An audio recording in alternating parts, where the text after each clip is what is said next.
Hi പ്രിയ സുഹൃത്തുക്കളെ, ഇന്ന് നമ്മൾ കറണ്ട് ഇലക്ട്രിസിറ്റി എന്ന് പറയുന്ന ചാപ്റ്ററിന്റെ രണ്ടാമത്തെ ടോപ്പിക്കിലേക്ക് മെല്ലെ കയറുകയാണ്. നമ്മൾ കഴിഞ്ഞ ടോപ്പിക്കിൽ എന്താണ് ഇലക്ട്രിക് കറണ്ട് എന്ന് മനസ്സിലായി.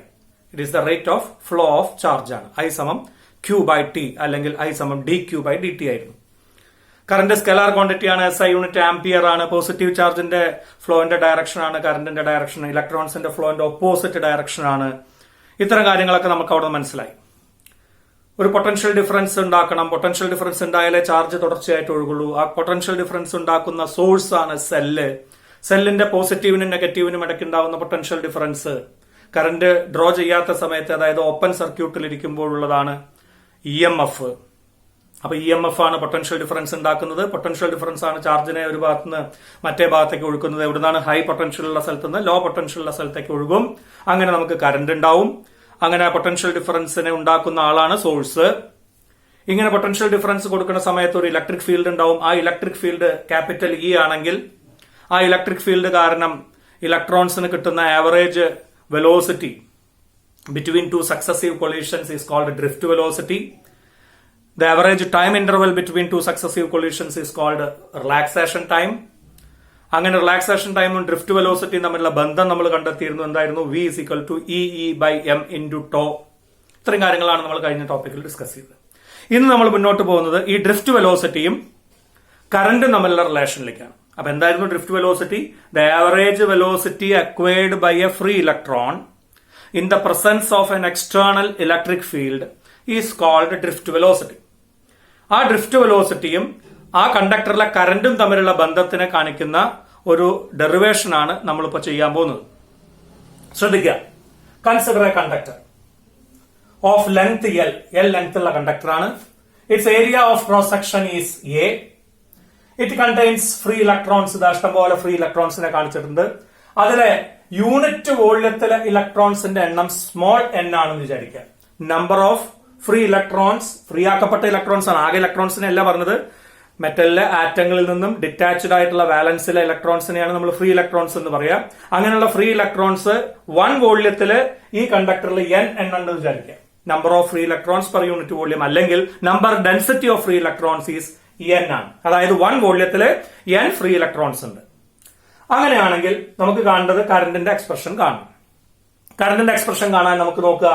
ഈ കണ്ടക്ടറിലെ നമുക്ക് വേണമെങ്കിൽ P മുതൽ area of cross section A ആണ്, അതിന്റെ ലെങ്ത് L ആണ്. P മുതൽ Q വരെ ഇലക്ട്രോൺസിനെ നമ്മൾ ഓടിക്കുകയെന്ന് വിചാരിക്കുക.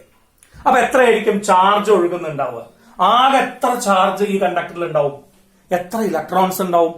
So therefore total electrons in this conductor, ഈ കണ്ടക്ടറിൽ L ലെങ്ത് ഉള്ള ഈ കണ്ടക്ടറിൽ എത്രയായിരിക്കും വോള്യം ഉണ്ടാവുക? Volume is equal to A into L അല്ലെ? ടോട്ടൽ ഈ കണ്ടക്ടറിന്റെ വോള്യം AL ആയിരിക്കും. അപ്പൊ AL വോള്യത്തിൽ എത്ര ഇലക്ട്രോൺസ് ഉണ്ടാവും? ഒരു വോള്യത്തിലുള്ള ഇലക്ട്രോൺസിന്റെ എണ്ണാണ് സ്മോൾ n. അപ്പൊ ടോട്ടൽ AL എന്ന് പറയുന്ന വോള്യത്തിലെ total electrons, therefore number of electrons in the conductor, ആ കണ്ടക്ടറിലുള്ള ആകെ ഇലക്ട്രോൺസിന്റെ എണ്ണം വിൽ ബി, ഒരു വോള്യത്തില് n ഫ്രീ ഇലക്ട്രോൺസ് ഉണ്ടാവും. മൊത്തം ഇയാൾക്ക് A into L വോള്യം ഉണ്ട്. അപ്പൊ മൊത്തം ഇലക്ട്രോൺസിന്റെ എണ്ണം NaL ആയിരിക്കും. Total free electrons in this conductor is NaL. So what is the charge? Therefore total charge കിട്ടുമല്ലോ. Total charge Q is equal to ഒരു ഇലക്ട്രോണിന്റെ ചാർജ് സ്മോൾ e ആണ്. അങ്ങനെ ഇത്രയും ഇലക്ട്രോൺസിന്റെ ചാർജ് കിട്ടാൻ അതിനെ E കൊണ്ട് മൾട്ടിപ്ലൈ ചെയ്യുക. So NaL into E. ഒരു ഇലക്ട്രോണിന്റെ ചാർജ് സ്മോൾ e ആണ്. അപ്പൊ NaL ഇലക്ട്രോൺസിന്റെ total charge NaL into E. അപ്പൊ ഈ കണ്ടക്ടറിലെ ആകെ ഫ്രീ ഇലക്ട്രോൺസിന്റെ ആകെ ചാർജ് നമുക്ക് കിട്ടി.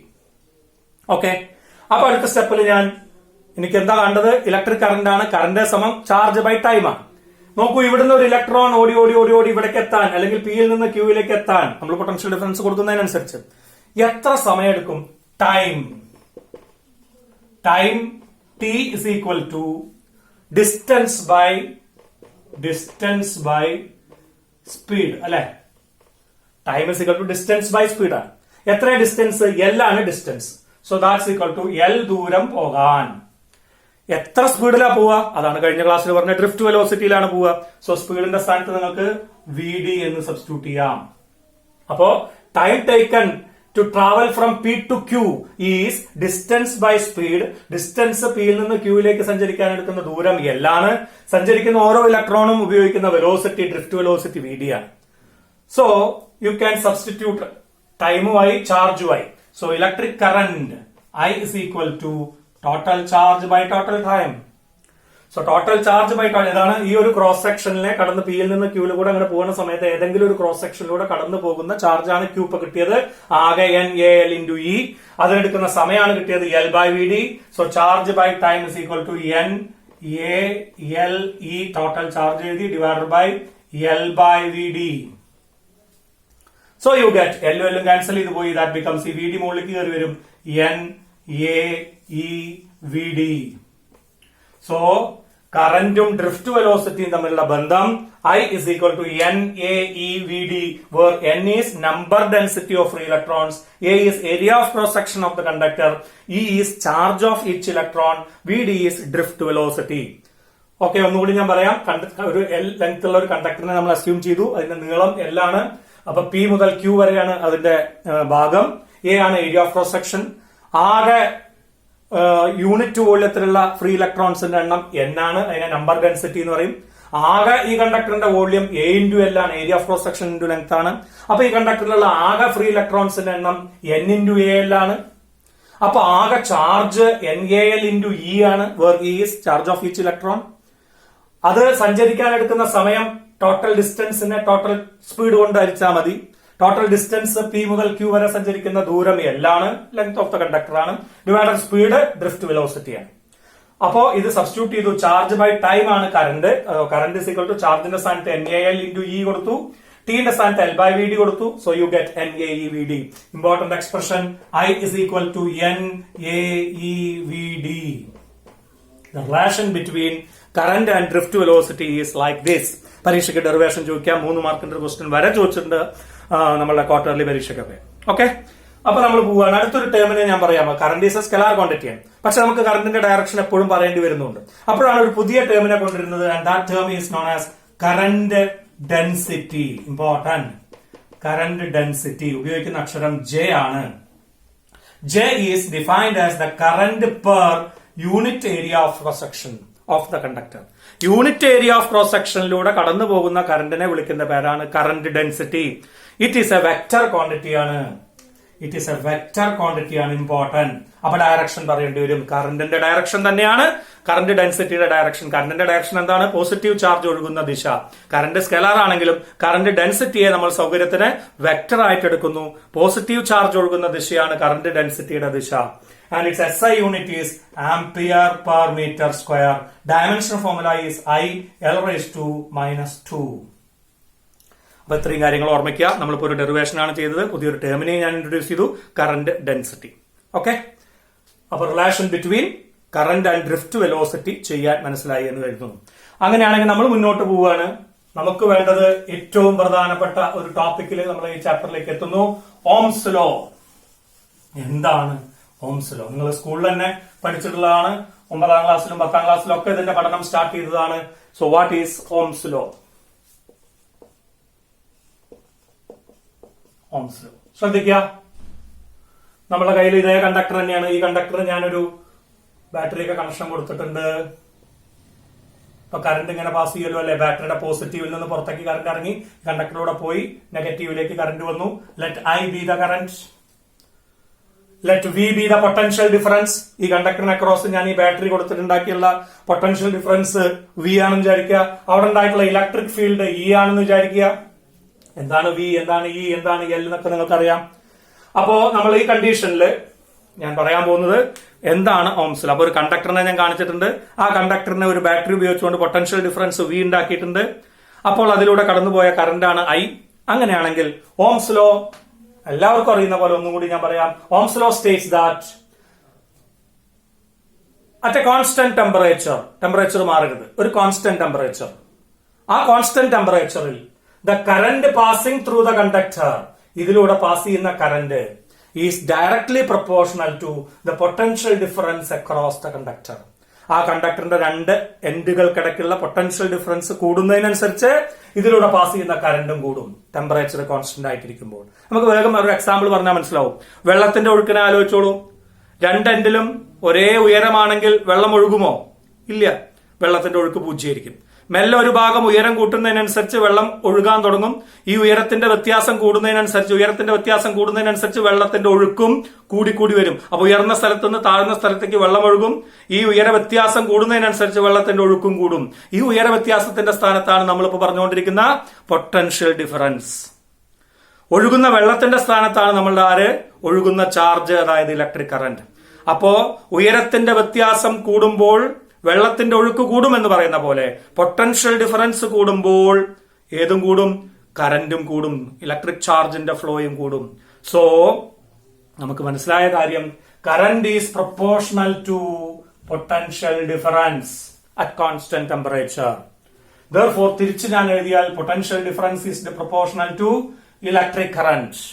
So V is equal to I into R. Some constant ഞാൻ കൊണ്ടുവന്നു.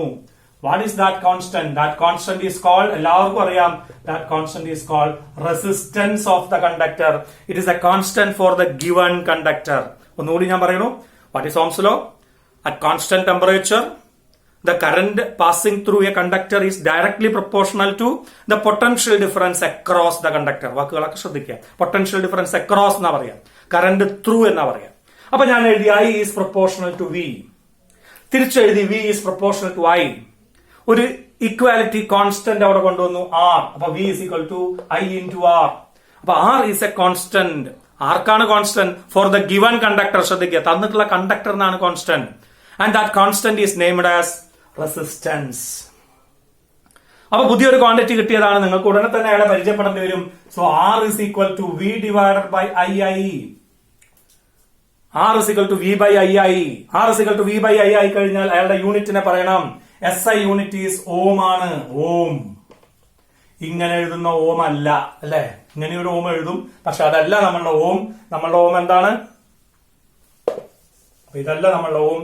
സയന്റിസ്റ്റിന്റെ പേരാണ് 1 ohm ഈസ് ഈക്വൽ ടു, ഓമിന്റെ സിമ്പിൾ ഇതാണ്. അപ്പൊ 1 ohm ഈക്വൽ ടു 1 പൊട്ടൻഷ്യൽ ഡിഫറൻസിന്റെ യൂണിറ്റ് വോൾട്ട് ആണ്, കറന്റിന്റെ യൂണിറ്റ് ആംപിയർ ആണ്. So 1 ohm is equal to 1 volt per ampere.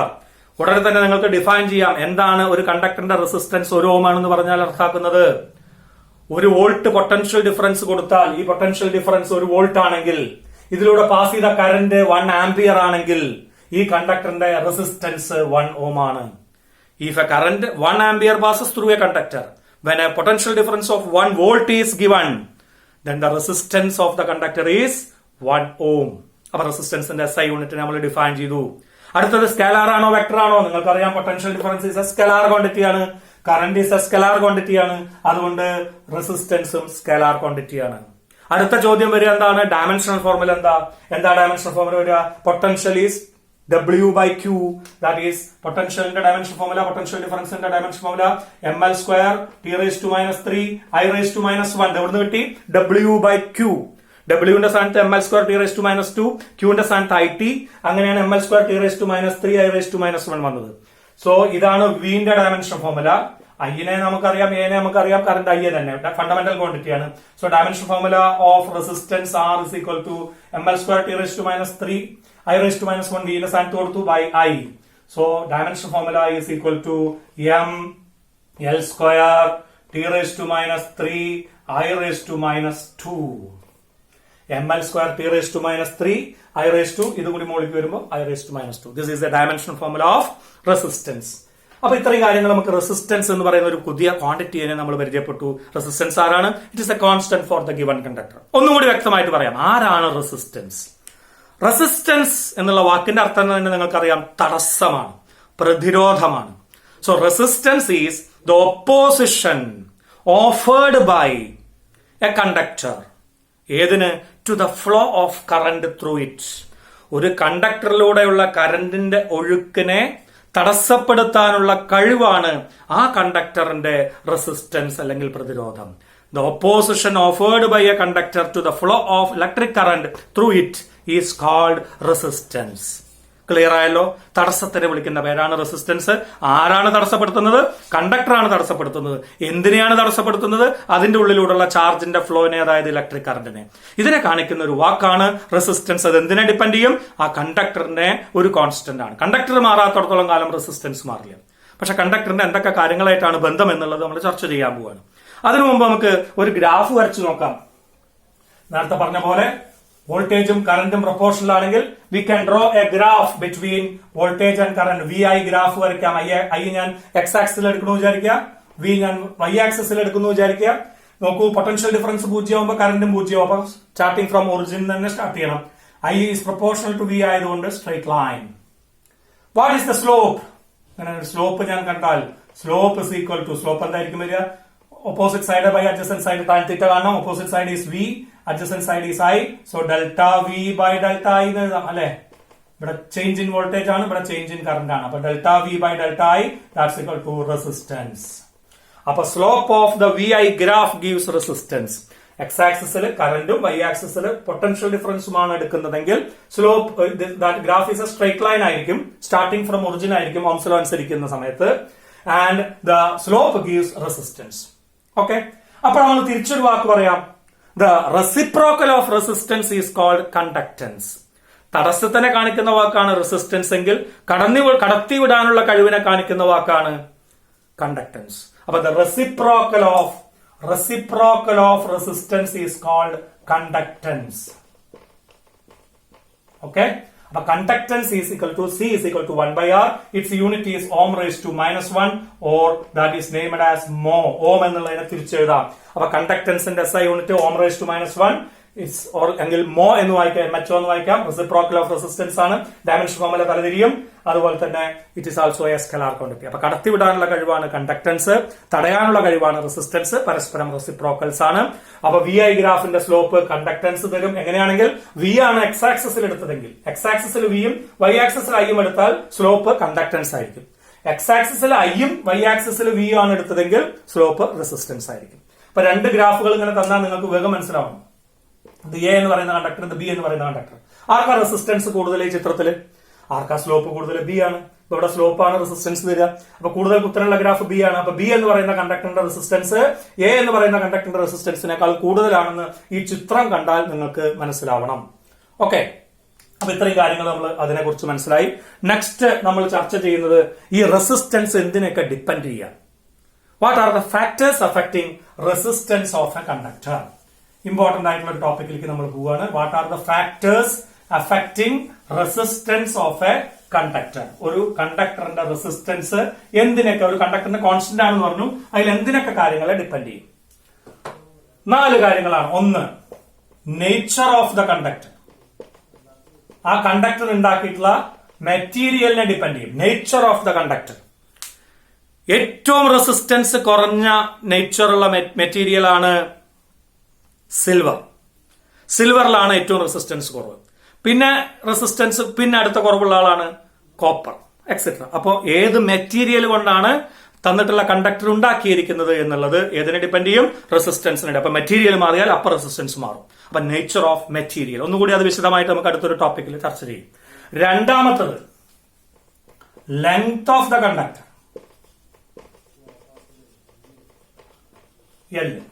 എങ്ങനെയാണ് നീളത്തിനായിട്ട് ബന്ധപ്പെടുക? നിങ്ങൾ തന്നെ ആലോചിച്ച് നോക്കൂ. ഒരു ഇടനാഴി കൂടെ നിങ്ങൾക്ക് കടന്നു പോകണം എന്ന് വിചാരിക്കാം. ഇടനാഴി എന്ന് പറഞ്ഞാൽ വീതി കുറഞ്ഞൊരു വഴി. ആ ഇടനാഴി കൂടെ കടന്നു പോകുമ്പോൾ ആ ഇടനാഴിയുടെ നീളം കൂടുതലാണെങ്കിൽ, ഇടനാഴിയാണ് നമ്മൾ കണ്ടക്ടർ, അതിന് ഇടനാഴിയുടെ നീളം കൂടുതലാണെങ്കിൽ നിങ്ങൾക്ക് അത്രയും ദൂരം നമുക്ക് തെക്കി തെരുക്കി ഇങ്ങനെ കടന്നു പോകണം. അതായത് നമുക്ക് തടസ്സം കൂടുതലായിരിക്കും. അപ്പൊ ഒരു ഇടനാഴിയുടെ നീളം കൂടുന്തോറും നിങ്ങൾക്ക് കടന്നു പോകാനുള്ള തടസ്സവും കൂടുതലാണ്. That is resistance is directly proportional to length of the conductor. അപ്പൊ ഇങ്ങനെ 2 കണ്ടക്ടേഴ്സ് ഉണ്ടെങ്കിൽ, ഒരു കണ്ടക്ടർ അതേപോലെ തന്നെ ഒരു വേറെ കണ്ടക്ടറിനെ ഞാൻ കാണിച്ചു, കുറച്ച് നീളം കൂടുതലും കാണിച്ചു. രണ്ടാൾക്കാരും ഒരേ വണ്ണാണ്, പക്ഷെ നീളം കൂടുതലാണ് രണ്ടാമത്തെ ആൾക്ക്. ആർക്കാ തടസ്സം കൂടുതൽ? ഇത് കൂടെ കടന്നു പോകാൻ അത്ര ബുദ്ധിമുട്ടില്ല, കാരണം വേഗം കടന്നെത്താം. പക്ഷെ ഇവിടെ അങ്ങനെയല്ല, കൂടുതൽ ദൂരം കടന്നു പോകണം. അതുകൊണ്ട് resistance is directly proportional to length of the conductor. നീളം കൂടുന്തോറും റെസിസ്റ്റൻസ് കൂടി പോകും. രണ്ടാമത്തെ കാര്യം. 3, area of cross section. Area of cross section, ഈ പറഞ്ഞ ഏരിയ ഓഫ് ക്രോസ് സെക്ഷൻ കൂടുമ്പോൾ നിങ്ങൾ തന്നെ ആലോചിച്ച് നോക്കൂ. ഇതാ 2 കണ്ടക്ടർ ഞാൻ ഒരേ നീളത്തിൽ വരച്ചു. ഒരാൾ ഇതാണ്, മറ്റേ ആൾ കുറച്ചും കൂടി വണ്ണം കൂടുതലുള്ള ആളാണ്. നീളമൊന്നും മാറ്റില്ല കേട്ടോ. രണ്ടാൾക്കാരും ഒരേ നീളം, ഇയാൾ വണ്ണം കൂടുതൽ, ഇയാൾ വണ്ണം കുറവ്. ഏത് കൂടെ കടന്നു പോകാനാവും സുഖം? ഒരു വാതിലുണ്ട് വിചാരിക്കുക, വാതിലിന്റെ വണ്ണം കുറഞ്ഞാൽ നിങ്ങൾക്ക് കടന്നു പോകാൻ കൂടുതൽ ബുദ്ധിമുട്ട് അനുഭവപ്പെടും. വാതിൽ നല്ല വീതിയിൽ ഏരിയ ഓഫ് ക്രോസ് സെക്ഷൻ കൂടുതലാക്കിയിട്ടാണ് വാതിൽ ഉണ്ടാക്കിയതെങ്കിൽ നിങ്ങൾക്ക് കടന്നു പോകാൻ എളുപ്പമായി. അപ്പൊ ഏരിയ ഓഫ് ക്രോസ് സെക്ഷൻ കൂടുമ്പോൾ തടസ്സം കുറഞ്ഞു, ഏരിയ ഓഫ് ക്രോസ് സെക്ഷൻ കുറയുമ്പോൾ തടസ്സം കൂടി. അപ്പൊ resistance is inversely proportional to area of cross section. നീളം കൂടുമ്പോൾ റെസിസ്റ്റൻസ് കൂടും, ഏരിയ കൂടുമ്പോൾ റെസിസ്റ്റൻസ് കുറയുകയാണ് ചെയ്യുക. അപ്പൊ R is inversely proportional to area of cross section, R is proportional to 1/a. അപ്പൊ മൂന്നാമത്തെ ഫാക്ടറായി. നാലാമത്തെ ഫാക്ടർ ഒരു കാര്യം കൂടി പറയാനുണ്ട്, ദാറ്റ് ഈസ് ടെമ്പറേച്ചർ. ടെമ്പറേച്ചറിനനുസരിച്ചും റെസിസ്റ്റൻസിൽ മാറ്റം ഉണ്ടാവും. വിശദമായി നമ്മൾ പിന്നീട് അടുത്ത ക്ലാസ്സിൽ ചർച്ച ചെയ്യും. അപ്പൊ what are the 4 factors affecting resistance of a conductor? 1. Nature of material. മെറ്റീരിയലിന്റെ നേച്ചർ മാറുമ്പോൾ സിൽവർ മാറി കോപ്പർ ആവുമ്പോൾ തടസ്സം കൂടും, അയൺ ആവുമ്പോൾ വീണ്ടും തടസ്സം കൂടും. അപ്പൊ മെറ്റീരിയലിനെ ഡിപ്പെൻഡ് ചെയ്യും, നേച്ചർ ഓഫ് ദ മെറ്റീരിയലിനെ ഡിപ്പെൻഡ് ചെയ്യും. രണ്ടാമത്തെ കാര്യം, resistance is directly proportional to length of the conductor. മൂന്നാമത്തെ കാര്യം, resistance is inversely proportional to area of cross section of the conductor. നാലാമത്തത്, it also depends on temperature. ഇങ്ങനെ 4 കാര്യങ്ങളായിട്ട് ഒരു കണ്ടക്ടറിന്റെ തടസ്സം, അതായത് റെസിസ്റ്റൻസ് ഡിപ്പെൻഡ് ചെയ്യും. ഓക്കെ, അങ്ങനെയാണെങ്കിൽ അതിൽ രണ്ടാമത്തെയും മൂന്നാമത്തെയും നമ്മൾ ഒന്നും കൂടി ചേർത്ത് വെക്കുകയാണ് ഞാൻ. നോക്കുക, we know R is proportional to L, R is proportional to 1/a. നമുക്ക് ചേർത്ത് വെച്ചാൽ R is proportional to L/a എന്ന് എഴുതാം. Clear? R is proportional to length, R is proportional to 1/area of cross section, so R is proportional to L/a. അപ്പൊ നമുക്ക് വീണ്ടും അവിടെ ഒരു കോൺസ്റ്റന്റിനെ കൊണ്ടുവരാം. R is equal to rho L/a. Important ആയിട്ടുള്ള ഒരു ഫോർമുലയിലേക്ക് നമ്മൾ എത്തുകയാണ്. അപ്പൊ ഒരു കോൺസ്റ്റന്റ് കൊണ്ടുവന്നു. ആരാണത്? റോ എന്ന് വായിക്കും, പി അല്ല, rho. And that rho is called resistivity. Rho. ആരാണ് റെസിസ്റ്റിവിറ്റി? റോ ഇസ് എ കോൺസ്റ്റന്റ്, ശ്രദ്ധിക്കുക, for the material of the conductor. തന്നിട്ടുള്ള കണ്ടക്ടറിന്റെ മെറ്റീരിയലിനുള്ള ഒരു കോൺസ്റ്റന്റ് ആണ് rho. And that rho is equal to RA/L. നിങ്ങൾക്ക് തിരിച്ചെഴുതാം, തിരിച്ചെഴുതി. അപ്പൊ നിങ്ങൾക്ക് ഡിഫൈൻ ചെയ്യാം ആരാണ് റെസിസ്റ്റിവിറ്റി. റെസിസ്റ്റിവിറ്റി ഈസ് ഡിഫൈൻഡ് ആസ്, നോക്കൂ, put A is equal to 1 and L is equal to 1, then rho is equal to R എന്ന് കാണാം. ഈ rho is equal to RA/L rho resistivity constant ആണ്. അതിൽ ഞാൻ എക്കും എല്ലിനും 1 കൊടുത്താൽ rho is equal to R ആവും. So resistivity is the resistance per unit length and unit area of cross section of the conductor. Unit ലെങ്ത്തും unit area of cross സെക്ഷനുമുള്ള ഒരു കണ്ടക്ടറിന്റെ റെസിസ്റ്റൻസ് ആണ് resistivity. It's SI unit is, നോക്കൂ, SI unit ohm metre square by metre എന്ന് വരും. So that's equal to ohm metre. റെസിസ്റ്റിവിറ്റിയുടെ SI unit is ohm metre. Dimension formula നിങ്ങൾ കണ്ടെത്തുക. RA/L സബ്സ്റ്റിറ്റ്യൂട്ട് ചെയ്ത് ഡയമെൻഷൻ ഫോർമുല കണ്ടെത്തുക. SI unit is ohm metre. Define ചെയ്ത് ഒന്നുകൂടി ശ്രദ്ധിക്കൂ, resistance per unit length and unit area of cross section. Resistivity is a constant for the material of the conductor. Sorry, resistance is constant for the given conductor. Resistivity is a constant for material of the conductor. നീളം മാറിയാലും area of cross section മാറിയാലും resistivity മാറില്ല. Resistivity എന്തിനെ depend ചെയ്യും? It depends on the nature of material of the conductor. Okay, അപ്പൊ resistivity depends on nature of the conductor. It is a constant for the given material of the conductor. Resistivity is a constant for material of the conductor. അപ്പൊ rho എന്ന് പറയുന്ന ആളാണ് ഇവിടുത്തെ constant. എങ്ങനെ കിട്ടിയത്? R is proportional to L, R is proportional to 1/a, R is proportional to L/a നാക്കി, R is equal to rho L/a നാക്കി. ആ റോയിനെ വിളിക്കുന്ന പേരാണ് resistivity. Resistivity is a constant for material of the conductor. അതിനെ define ചെയ്യാൻ വേണ്ടി നമ്മൾ തിരിച്ചെഴുതി. ഇതില് RA/L നാക്കി. Rho is equal to RA/L. Important ഫോർമുലയാണ്. R resistance, area of cross section, L length ആണെങ്കിൽ റെസിസ്റ്റിവിറ്റി കാണാനുള്ള ഫോർമുല. അതിൽ എല്ലിനും എനും ഞാൻ 1 കൊടുത്താൽ ഡിഫൈൻ ചെയ്യാനുള്ള സൗകര്യത്തിന് rho is equal to R നായി. അപ്പൊ റെസിസ്റ്റിവിറ്റി ഈസ് റെസിസ്റ്റൻസ് ആണ്. ആരുടെ റെസിസ്റ്റൻസ് ആണ്? Per unit length and unit area of cross section of the conductor. 1 length ഉള്ള 1 ഏരിയ ഓഫ് ക്രോസ് സെക്ഷൻ ഉള്ള ഒരു കണ്ടക്ടറിന്റെ റെസിസ്റ്റൻസിനെ വിളിക്കുന്ന പേരാണ് റെസിസ്റ്റിവിറ്റി. അതുകൊണ്ട് അത് ലെങ്തിനായിട്ടും ഏരിയനായിട്ടും ബന്ധമുണ്ടാവില്ല. It is depending upon only the nature of material of the conductor. Okay, SI unit is ohm meter. Dimension formula നിങ്ങൾ കണ്ടെത്തുക. Scalar quantity ആണ്. അങ്ങനെയാണെങ്കിൽ തിരിച്ചു അയാളുടെ റെസിപ്രോക്കലിനെ നമുക്ക് പറയാം. ഏതായിരിക്കും? The reciprocal of resistivity is called. Reciprocal of resistance was conductance. Similarly, reciprocal of resistivity is called conductivity. Conductivity ഉപയോഗിക്കുന്ന അക്ഷരം സിഗ്മയാണ്. Sigma is equal to 1/rho. 1/rho. and its SI unit is ohm raised to minus 1 meter raised to minus 1 1 by ohm meter എന്ന് വരും. that is ohm raised to minus 1 meter raised to minus 1. അതിൽ ohm raised to minus 1 നിങ്ങൾക്ക് വേണമെങ്കിൽ mho എന്ന് എഴുതാം. so mho meter raised to minus 1 ആണ് കണ്ടക്ടിവിറ്റിയുടെ unit. അതൊക്കെ ചോദിക്കാം. the reciprocal of resistivity is called conductivity, and again it is a constant for the given material of the conductor. ഒന്നുകൂടി വൃത്തിയാക്കിയിട്ട് ആ ഫോർമുലകളൊക്കെ നിങ്ങൾക്ക് എഴുതി വെക്കാം. ആരായിരുന്നു? Rho R A by L ആയിരുന്നു. അപ്പൊ sigma is equal to L by R A എന്ന് എഴുതാം. അതിൽ 1 ബൈ ആറിന്റെ സ്ഥാനത്ത് നിങ്ങൾക്ക് സി എന്ന് എഴുതാം. അപ്പൊ സി എൽ ബൈ എ എന്ന് എഴുതാം. Sigma is equal to C L by A. 1 by ആറിന്റെ സ്ഥാനത്ത് കണ്ടക്ടൻസ്. നോക്കൂ, ഇവിടെ ഞാൻ ഉപയോഗിച്ച സി ഒക്കെ കപ്പാസിറ്റൻസ് അല്ലേ, കണ്ടക്ടൻസ് ആണ്. So conductivity is equal to conductance into length divided by area of cross section. Okay, അപ്പൊ ഇതാണ് നമ്മളുടെ കണ്ടക്ടിവിറ്റിയും റെസിസ്റ്റിവിറ്റിയും നമ്മൾ എഴുതി വെച്ചത്. ഇത്രയും കാര്യങ്ങൾ മനസ്സിലായിട്ടുണ്ടാവും വിചാരിക്കുന്നു. ഇത്രയും കാര്യങ്ങൾ മനസ്സിലാക്കാനായിരുന്നു ഇന്നത്തെ ക്ലാസ്. ഇപ്പൊ ഓംസ് ലോ എന്താണെന്ന് മനസ്സിലായി. കറന്റും ഡ്രിഫ്റ്റ് വെലോസിറ്റി തമ്മിലുള്ള റിലേഷൻ നമ്മൾ മുമ്പ് കണ്ടെത്തി. ഓംസ് ലോയിൽ റെസിസ്റ്റൻസ് എന്താ മനസ്സിലായി, കണ്ടക്ടൻസ് എന്താ മനസ്സിലായി, റെസിസ്റ്റൻസ് ഡിപ്പെൻഡ് ചെയ്യുന്ന ഫാക്ടേഴ്സിന്റെ 4 കാര്യങ്ങൾ മനസ്സിലായി. അതിൽ ലെങ്ത്തും ഏരിയയും തമ്മിലുള്ള ബന്ധം കാണിക്കുമ്പോൾ ഉപയോഗിക്കുന്ന ഒരു കോൺസ്റ്റന്റ് ആയിരുന്നു റെസിസ്റ്റിവിറ്റി. അയാളെ നമുക്ക് മനസ്സിലായി. അപ്പൊ പരീക്ഷയ്ക്ക് ചോദിക്കുക define resistivity, give its SI unit. പരീക്ഷയ്ക്ക് ചോദിക്കുന്ന ഒരു ചോദ്യം. It is the resistance per unit length and unit area of cross section of the conductor എന്ന് പറയാം. SI unit is ohm metre എന്ന് പറയാം. ഈ ഒരു ഫോർമുല നിങ്ങൾ ഒരുപാട് പ്രോബ്ലങ്ങളിലേക്ക് ചോദിക്കും. Rho is equal to RA by L എന്നുള്ള ഫോർമുല. അത് നമുക്ക് തുടർന്ന് അടുത്ത് വരുന്ന ക്ലാസ്സുകളിൽ കൂടുതലായിട്ട് നമുക്ക് ചർച്ച ചെയ്യാം. Okay, thank you.